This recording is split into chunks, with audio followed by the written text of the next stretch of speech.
What's going on, man? It's Isaiah with Hilo, and let's talk about the clickbait title, geniusly labeled Sony broke me down. So first and foremost, I'm gonna let you know I bought a PS5 for two main reasons. One, I felt the timing was right. IGN recently posted a article about how the PS5 shortages were finally over. So that's great news for gamers. And the second reason is that the quality of evidence suggests that the availability and pricing wasn't getting any better for the foreseeable future in the used PS5 markets. Now please keep in mind, I'm strong-minded, okay? So this isn't your typical impulse buy or FOMO case, alright? And now that the console has been out, there's a large array of games to choose from both digital and disc variants. And now all Sony needs to do is get rid of the cross-gen crap, okay? Now I know Sony still has to cater to fans on old hardware and keep sales up, but I for one think it's time to make that full transition to the next-gen era, especially with the boost in PS5 availability. To conclude, man, this is why I bought the console. Now you're probably thinking, well, Isaiah, how's your experience? And let me tell you, man, it's a 5-star experience. It's a Krabby Patty served up by SpongeBob himself. Now let's dig in. So, what makes a Krabby Patty look so good? The aesthetics. The PS5, man. Now, I know everybody's going crazy with the faceplate designs, but I kept mine as is, okay? I like the two-tone look myself, and me personally, the all-black would have been my second option. Size-wise, this thing is excessively massive. Excessively massive.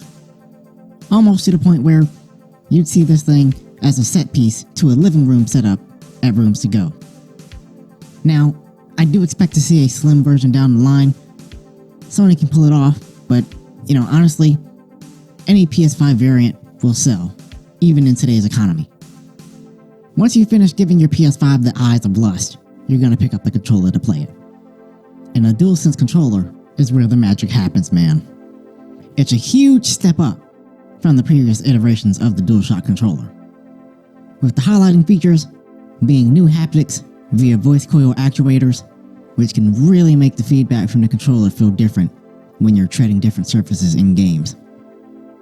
For example, Astro's Playroom, walking on sand, walking on metal. And then you have the adaptive triggers. These can add or decrease resistance.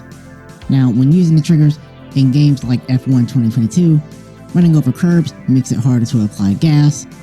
Now, some games do this better than others, like in 2K when your guy is playing aggressive defense or is tired, and it's harder to hold down L2 sprinting down the floor. This gets annoying pretty fast, which is why there's a small population of the world that will turn off all vibration features for the controller to save battery life. But the tech is cool. It's up to developers to implement it well.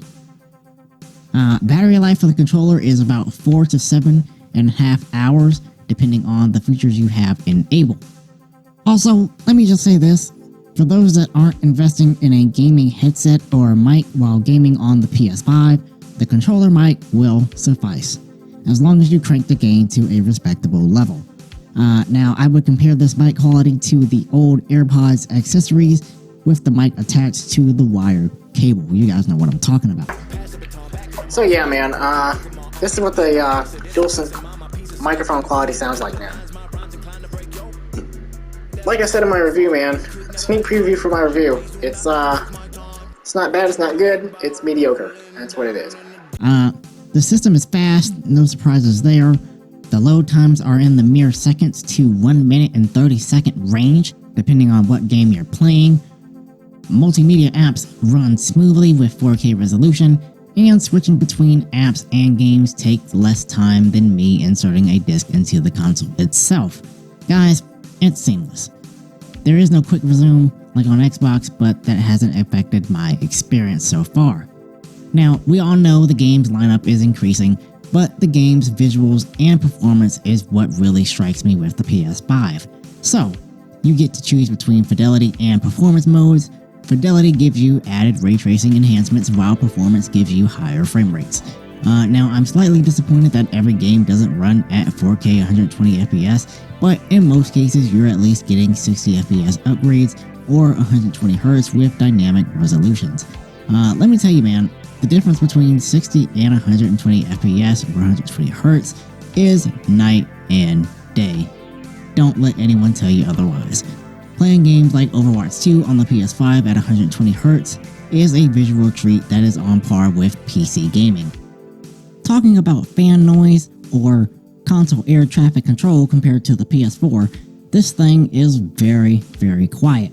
Now, I am getting noticeable noise from the disk boot up process, but after that, dead silence, which is a great nice to have.